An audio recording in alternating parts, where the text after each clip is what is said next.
Newcastle United are through to another cup final, 2 in 3 years under Eddie Howe. What a comfortable evening at St James's Park. It's finished here, Newcastle United 2, Arsenal 0. Newcastle win by 4-0 on aggregate, and this is the last word. Must be the ball. It must be the ball. Mikel Arteta. It must be the ball. 4 days ago, we were talking about a really poor, flat performance against Fulham. What a comfortable performance that was this evening. Lee, before we go into team news, before the game even started, it was just amazing. You know, just the atmosphere in general. I thought Newcastle were very, very on it early on, even in essentially in the warm-ups. I even see Bruno do a bit of a pre-match chat with Sky, and he looks so laser focused. I think everything was just done to a T, from even getting to the ground to the full-time whistle. Yeah, very professional one from everywhere, from every single player. We'll come on that in a minute, but I just think the whole night, let's not kid ourselves, we're all nervous. We're all going into the game thinking, if they score early and all this sort of stuff, and look, it's 2-0, but we've just seen Arsenal put 5 past Man City. We've just beat Arsenal, and we've played Arsenal 3 times this season and they haven't even scored against us. So that can't to show you. But look, the squad. Playground rules now dictate that we're going to beat Man City 9-0. Yay! Not quite FIFA like. But look, we were all nervous as fans. It's had a little bit of caution, which was nice, but that first goal was so important. It was. How nervous were you when you saw the team news? Because Sven Botman in for Joe Linton, technically, if you like, in terms of a player coming out and a player coming in, and Kieran Trippier in for Tino Livramento. Were you shaking like a rabbit's tail? In terms of nerves, I've been horrible to be around all day. I really get myself in a tiz, and I get really nervous. It's not. I do for most games, but obviously there's so much on this, and like we were saying with George last night, and just we were in a position of, imagine, like I said to you before, this is so silly. Imagine being able to start a game of football 2-0 up, which is what we were doing tonight. Team news dropped, and yeah, I was very, very surprised. Were you concerned? Concerned. I didn't like it, but I was intrigued at the same time, because we've seen in the past, in particular the top 4 season, where we've kind of thought pre-match, could he switch to a back 5? When we go to the likes of Anfield and the Emirates and City as well, but he hasn't. He's always stuck with 4-3-3, and I found it very, very intriguing that tonight was the night to stick with a back 5, which. These are the decisions that managers live and die on, and Howe's got it absolutely spot on tonight. Burn in particular was absolutely phenomenal. The other key change, of course, which we haven't yet mentioned, was Trippier in for Livramento, which was 100% correct. This was such a game for Trippier. It was made for him. Yes, I know he's not quite the player he was, but he's such an experienced head. He's a calming influence. When there's a lot of emotion riding around, there's a lot of emotion in the stands. That's what Eddie Howe is very good at, taking the emotion out of the situation.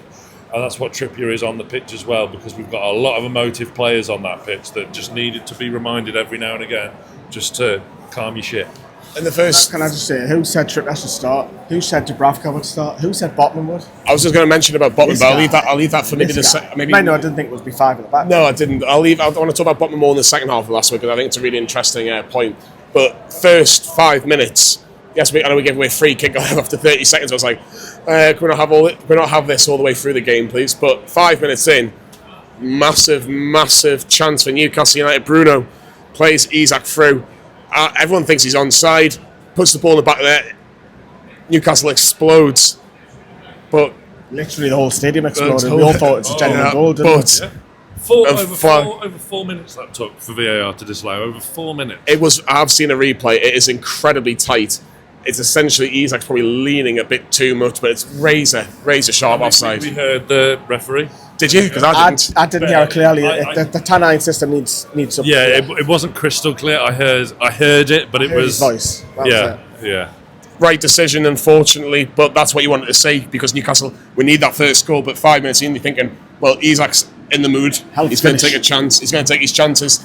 Newcastle playing on the counter attack, and nearly going 1-0 up, if you like. Look, we all said that Arsenal have a lot of the ball. We expected that, but it's a great finish. It's what he's capable of doing. He's probably a toenail or a fingernail offside with these lines, and it took a long time.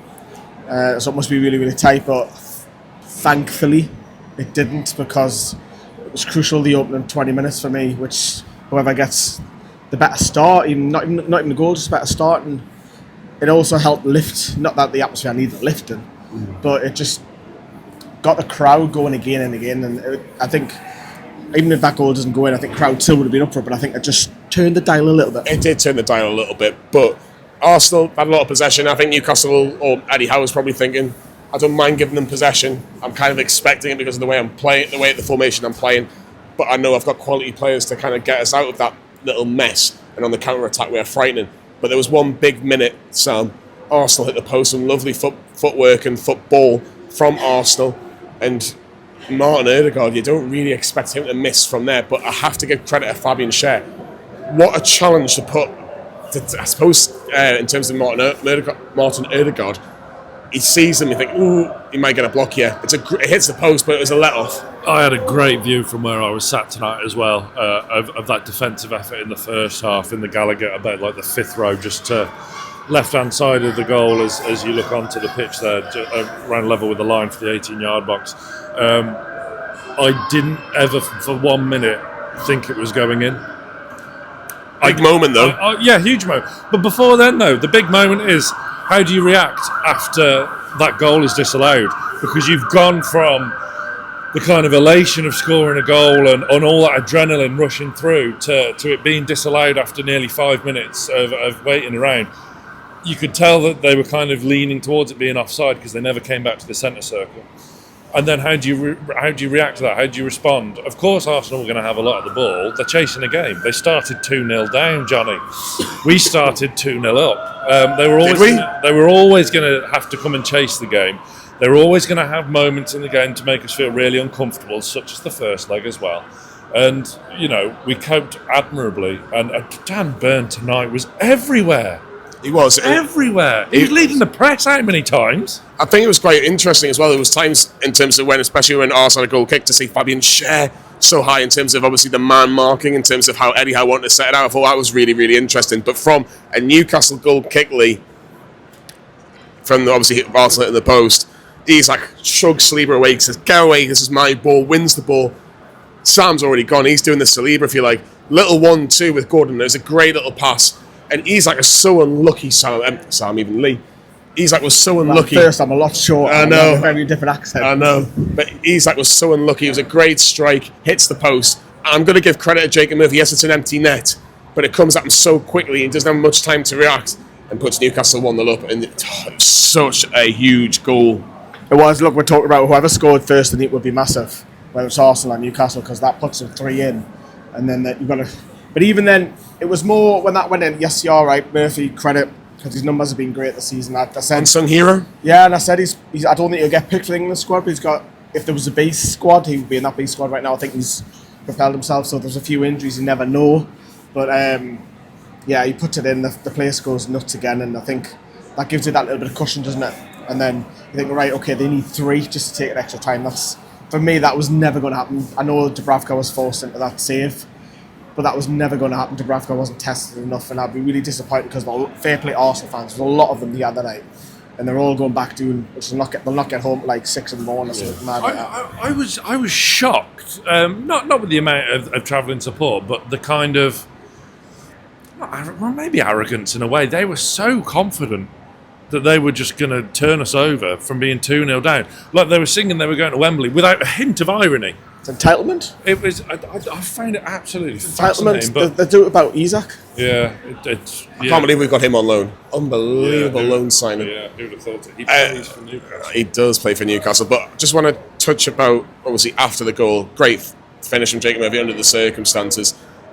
And Arsenal weren't really doing a lot. Trossard had one effort, which was you expect your goalkeeper to save that. Yeah. But I thought we managed the game superbly throughout the whole game. But particularly after that goal, needing at the end of the first half, yes, it was a bit of shithousery, but it was what we were used to under Eddie Howe 2 years ago. There was just so many familiar things that Newcastle were doing, taking their time, making fights, little fights where it wouldn't have been needed against Fulham, for example. Yeah. But it killed the time and it killed the momentum of the game, which is brilliant. Yeah, absolutely. A couple of times Dubravka went down when was not necessary, let's say. Pope's very good at that too.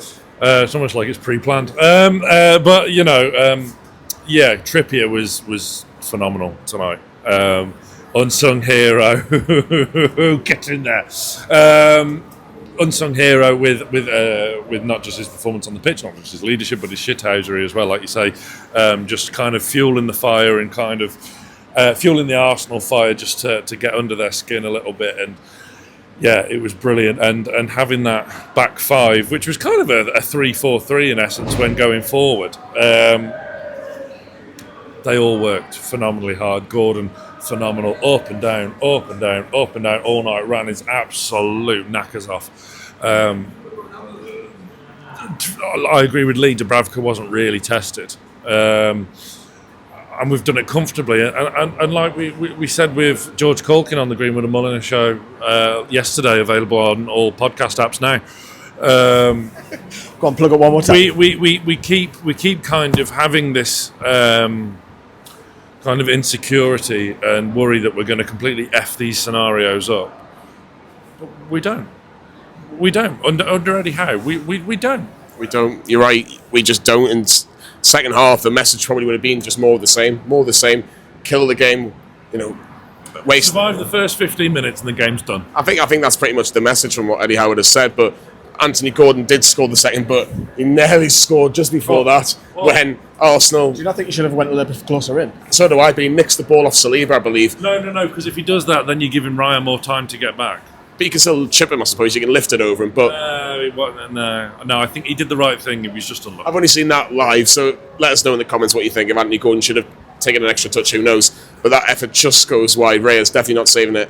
If it was just a little bit towards the goal, but it didn't take him long, Lee, to make it 2-0. It's a gift, isn't it? Arsenal try to play out from the back, and they've done it so many times in so many games. And sometimes it takes that one time where you made that mistake. And it was the high press and Gordon, one touch, bottom corner, David Raya, no chance, 2-0 Newcastle, 4-0 in aggregate, game, set, and match. Arsenal players are just leaving and now they're being serenaded. Who gave the ball away? I know Fabian Schär nicked it off. It might have been either Declan Rice or Partey. It was Schär.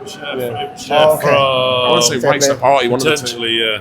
Fair play to Fabian Schär. If he's done that, then it's a massive error, because if you're 3-0, doing an aggregate and then you've given the ball away like that. That back five is allowing one of the centre halves to go up and lead the press like Byrne was, and Scher's done that. And again, that's what Fabian Schär. 5 minutes, I thought Schär was in defensive midfield. Yeah, I was like, that's what you get with Fabian Schär. Like attacking wise, he's a centre half, but provides you with so much going forward. It's go figure. He's a centre forward in disguise. Bonkers, but Anthony Gordon getting the goal. He worked his backside off tonight. He was absolutely fantastic and deserved that goal, didn't he? I think it's game over then, and he's sort of, it's a gift from Arsenal to put that from their perspective. That kills the whole game off in Newcastle. There was a couple of cries that we're going to Wembley, but after that went in, that's when it started to come out a little bit more, and the piss taking of Arteta. Can I just play that?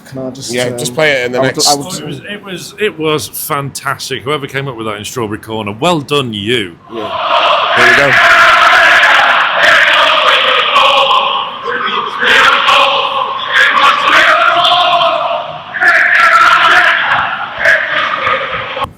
It must be.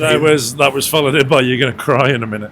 I didn't hear. There's only one Michael Oliver in the chant. He's one of our own Michael Oliver. He's one of our own, but I didn't hear that one either. But that would have been good. But that was, as I say, that was game over by that stage. Enjoy your night. It was. Do you know what the stupid thing is, Sam? We've watched pre-season friendlies. We've watched cup games from like in earlier rounds where it's just a bit like, I know we're going to win. It's a bit boring, but. How nice is that to enjoy a semi-final second leg, 4-0 up with half an hour to go, 35 minutes to go. It's bonkers. We've never really experienced this. Huge on so many levels, isn't it? And like I've said on a couple of things before, I'm pretty sure I said it on the show last night as well, but if you didn't say it, I'll repeat myself. Coming away from Wembley 2 years ago, I think I said to you on the tube back, if we can get back here again soon, it might just be our time. The novelty has worn off. I felt the novelty worn off tonight in terms of when we played Southampton. Do you know what? That's a good thing because it can't be the same as 2 years ago in terms of, yes, by all means have a good time. We sound like Neil Warnock here. You've got to be disciplined. By being disciplined. But no, but it is. It was a jolly. It was a gas. It was a jolly boys out. Wasn't it? Yeah, it was. And we, like George says yesterday, we were all knackered by Sunday. And the atmosphere was flat. It can't be like that this time round. You've got to be disciplined on Saturday. Enjoy yourself, but enjoy it by being disciplined. But look, we've got our hotels booked. Yes, we do. I'm going to do mine now. You've got to do yours. Oh, by the way, you owe me 50 quid. I don't mind. I'll pay that right now. but it was really comfortable. Look, Newcastle held on. I say held on. It wasn't even holding on. It was a case of just play the game out. Referee blows the whistle, and que sera, sera. Newcastle are going back to Wembley. Anyhow, this is. If anyone knows this in the comments, please put this in because I want to know who the last manager to take Newcastle to 2 finals at Wembley, in terms of 2 consecutive finals. Because Ruud Gullit did 1, Kenny Dalglish did 1, but who did 2 in a row?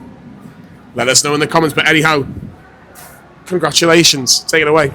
Yeah, I mean, it was a tough game.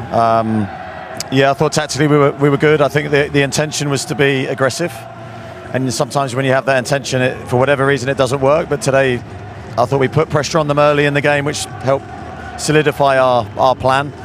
We had to retreat at times, but I thought we were always in the game. We do mould and tweak things depending on the opposition, and you can see today there was a lot of change in our performance. But we felt we needed more height in the team. We felt we wanted real solidity at the back, so we felt we had to change in order to win the game. Yeah, and it came off today. Well, I have to say that the players deserve the credit for that because they're following the instruction to the letter, and Fabian had big distances to cover today, so his job was to track Declan Rice, whether he dropped low, whether he went wide, whether he went central, and he followed it to the letter, and you can see he's gone right across the pitch, but that's not easy for a centre-half to do. I've played in that position, and if you ask me to press like that, I'm not sure I'd want to do it. But Fabian is capable. He's a really good athlete. Thanks, Eddie. And Graham. Oh, look at them two together, arm in arm, enjoying every single moment. Graham Jones, of course, at Geordie as well. Really so. They've done a fantastic job. They work the bollocks off, haven't they? To bounce back from Fulham, I mean, yes, there's a separate argument. We've got to be better in those sort of games, but that's one for another day. Jesus, let's enjoy the night. They've done that plan to a T. It was a huge call to go for a back 5. Huge. But it would have been very easy just to make the Trippier change, but all right, shove Willokin straight in for Joe Linton. But no, they've done it to a plumb. Fair play. It was a huge gamble, and it's paid off big time. But was it a gamble? Because you bring it. No, but hear me out. Was it a gamble? You can say that in hindsight. No, but hear me out. Was it a gamble? You're putting your best centre half back into the team. Let's be honest. You're putting a player that has played in finals of European Championships at right back. He's not going to be faced by a semi-final. Was it a real gamble, or was it just being sensible under the circumstances, Lee? It's a gamble. I mean, both. Look, I said earlier that whatever he does tonight, it's going to be a slight gamble because we're all speculating whether the Longstaff was at Miley that's going to come in, and he went. Willock. I said Miley would come in, didn't I? They all came on though. They all came on, did their job. What's interesting though is, obviously we've got Birmingham next, and you would expect to revert to 4-3-3. What do you do for City? Well, we'll with that when it comes, man. Let's enjoy it's an interesting one now because that worked very, very well tonight. You might revisit it at the Etihad because look, at our City have just been battered by the team that we've just won. I think you've got to have an extra man in midfield against Man City. That's where at this moment in time, the weakest in midfield. No Rodri, Kovacic, and Gundogan. They haven't got the legs. They're good players, of course they are. Haven't got the legs. You put your 3 midfielders back with that. In my personal opinion, I think it just depends on I suppose it almost depends on the opponent. We saw we go man to man against Spurs. in terms of last season, it worked a treat as well. With the City game, this is the best time to try and win there and get that win there because it's been a while. They were our bogey team before they got all. I know, but look, they're not the same team, are they? I know that it might come back. They're still very, very. They're very, very good, and we might be talking after 3-4-0 walloping, but there was a pleasant moment. Usually the way there. I mean, Arsenal just battered them. Yeah. I know the goalkeeper didn't help, but going back to your question, I do think it was a slight gamble because you're setting. Arteta's looked at that team sheet and thought, before the game, they go defensive, we have to go and attack. I think the emphasis was on Arsenal to break us down, and they didn't do enough, and that's why we then hit them on the counter. Got that. Yes, the Gordon one's probably a little bit fortunate. Hitting the ball, maybe a little bit fortunate. It fell out to Mervyn. He's tapped it in, but Arsenal didn't score over 2 games, and that's cost them. Sensible or a gamble, or both? Well, it's both. It's very pragmatic, but it's easy to say that afterwards because it played into our hands, really. Like Lee said, they had to come and force the game being 2 goals down, and then we have the players that can really hurt you on the counter. So it's It's their way, Stuart, that you say all the time. It's one of them where it was a big gamble, but it was a pragmatic approach, and one thing that Howe is very emotionless, which is a huge positive in those kind of situations. The emotion of the occasions for us, for the fans in the ground, when it comes to the on-field and Eddie Howe, you take the emotion out of the game and you take the emotion out of the situation, and that's exactly what he did tonight. He's got it absolutely spot on. Aren't the best managers the ones who do actually gamble? Yeah, I don't want to mention Fergie, but he used to take gambles and it paid off for him. All that as well, because I don't think you'll bring it up, but great to see Callum Wilson back. Yeah, and we've missed him, and he might be really, really important for the next few games. I don't see him starting against Birmingham though. I don't think he can give you 60-70 minutes. Build his fitness up. Yeah. You might see Asula have an hour and Wilson maybe get half hour, something like that. But yeah, now we can go to Birmingham, maybe rest 1 or 2. Tonali came off having given everything as Arsenal made their way back to North London, which is imagine if their flight was cancelled. Well, this might be snowing soon in the next day or 2. Who knows? Just finally, out of the 2 legs, out of the 180 odd minutes that you've seen, who was your player of the semi-final for Newcastle? Dan Burn. Easily? Yeah. And that's not to say that a load of them were average or whatever, but Dan Burn, heart and soul, man. Heart and soul, both games. Just was tonight. He was everywhere. He was phenomenal. Slide tackles, time to perfection. Did everything right. His distribution to let Gordon go at one point was fantastic. He was pitch perfect over the 180 minutes. Yeah. Flawless. Alongside Botman as well. There's a lot of contenders, but for me, Dan Burn. Wow. Who was your player of the tie? I can't pick one. You got to, as I'm asking you. Kieran Trippier. Kieran Trippier? He played 1 game. Mine's Alexander Isak. How good was Kieran Trippier at night? He was fantastic. fantastic. I'm not just talking about on the pitch. He's shithousery. Everything. He's shoulder barge and Havertz. He's winding them up. The throw-ins, kicking the ball. Well, not kicking the ball away. It's a bit extreme. But everything. Very clever. Yes, everything he was doing is what we used to be when we finished 4th. Everything. He was absolutely sensational, and I called for him to come into the lineup regardless of what Liverpool was, because this is his occasion. I know you said that earlier, didn't you? This is his theatre. This is him. For me, if this was a final, he started of Liverpool for the final just because of the fact of what he does. And he was, for me, tonight, a large reason why not the reason why we won, but just, I don't know, it's just the experience of it. It was just. He's the epitome of a big game player. Of course he is. He's got the experience, so he's got European Championships, he's got Champions League finals. I think he must have battled with about 3-4 people. It's just little niggles and shoulder.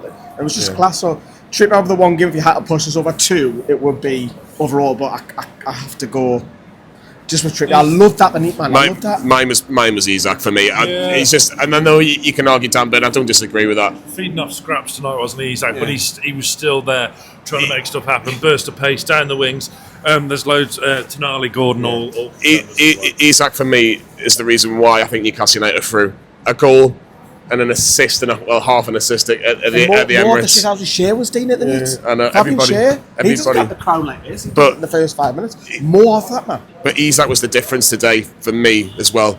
The first goal doesn't happen without Alexander Isak. He takes his chance in terms of nearly putting Newcastle ahead.